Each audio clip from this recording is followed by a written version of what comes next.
안녕하십니까. 세상 읽어주는 남자 이상훈입니다. 오늘은 삼성의 아키텍처 혁신이라는 주제로 한 말씀 드리겠습니다.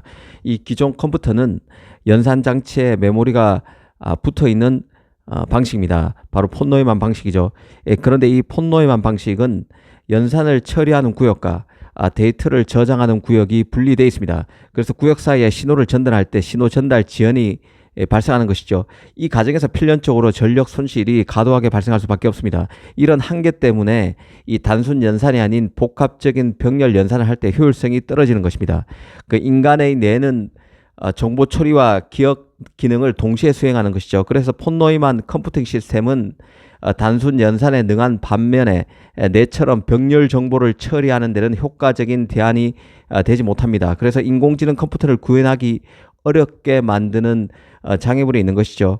그래서 기존 폰노이만 구조에서 탈피해서 인간의 뇌를 닮은 신경망 처리 장치 그 NPU를 이용해서 두뇌 수준의 뉴로모픽 컴퓨팅을 구현하려고 그간 과학자들이 노력해 온 것이죠.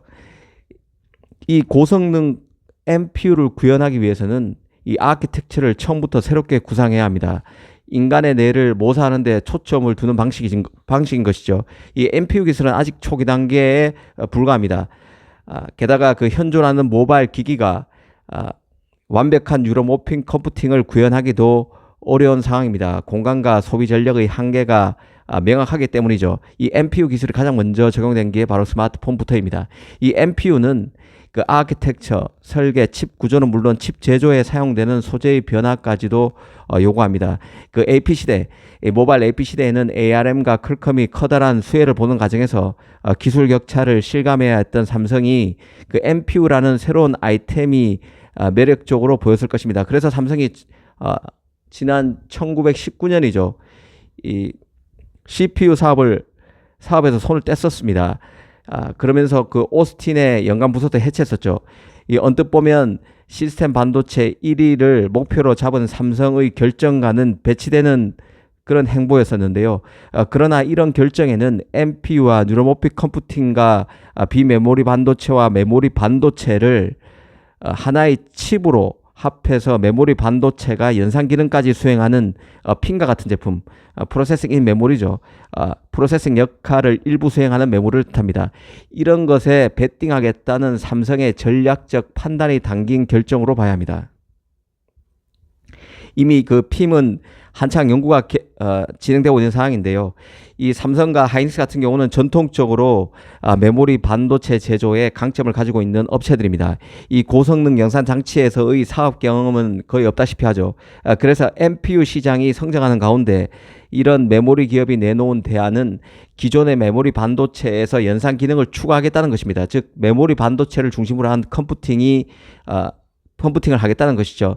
이 메모리 반도체와 비메모리 반도체의 경계를 허물겠는데 이 허무는 방식이 메모리 반도체를 중심에 놓고 허물겠다는 것입니다.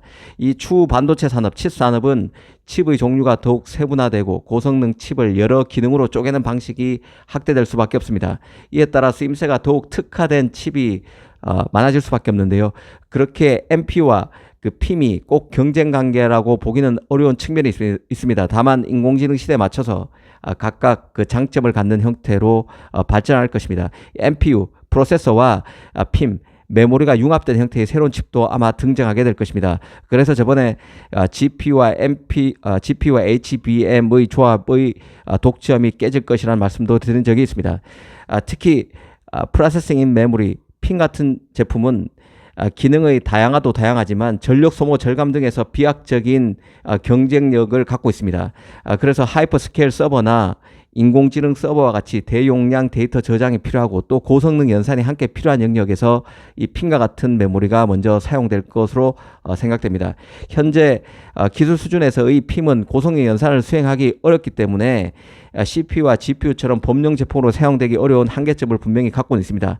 하지만 당분간은 연산 기능 확대보다는 기존 메모리 반도체의 성능을 극대화하는 방식으로 발전해 나갈 것입니다.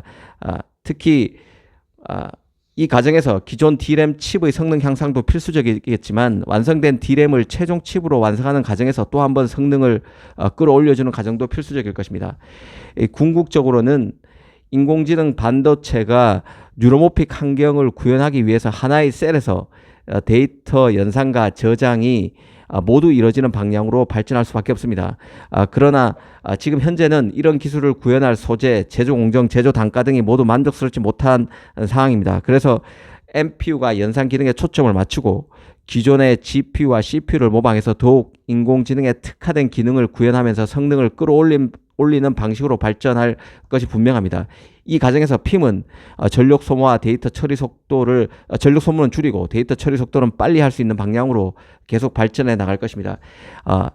지금 삼성이 네이버에 공급하게 되는 마칩 같은 경우도 결국에는 NPU 신경망 처리 장치에 가까운 프로세서로 보는 것이 맞을 것입니다. 그리고 이 마칩은 HBM이 아니라 DDR5가 LPDDR5가 탑재되는 것으로 알려졌죠. 이 네이버에 공급한 마칩 같은 형태의 프로세서가 결국에는 메모리와 프로세서의 조합을 향해 가는 과정에서 브릿지 같은 역할을 하게 될 것으로 봅니다. 이 마칩의 성능이 좋다는 것이 결국 확인될 경우 다른 테크 기업들도 마칩과 같은 자체 개발에 나설 것이고, 그게 안 된다면 마칩을 결국 구매하는 방식도 진지하게 검토하지 않을까 싶습니다. 물론 현재로서는 네이버와 삼성전자가 마칩을 판다는 계획은 없는 상황으로 알려졌지만, 이건 결국 마칩이 나오고 난 이후에 성능 테스트에서 좋은 결과가 나오면 다른 차원의 비즈니스가 또 얘기될 수도 있을 것입니다. 오늘은 삼성의 아키텍처 혁신에 대해서 한 말씀 드렸습니다. 감사합니다.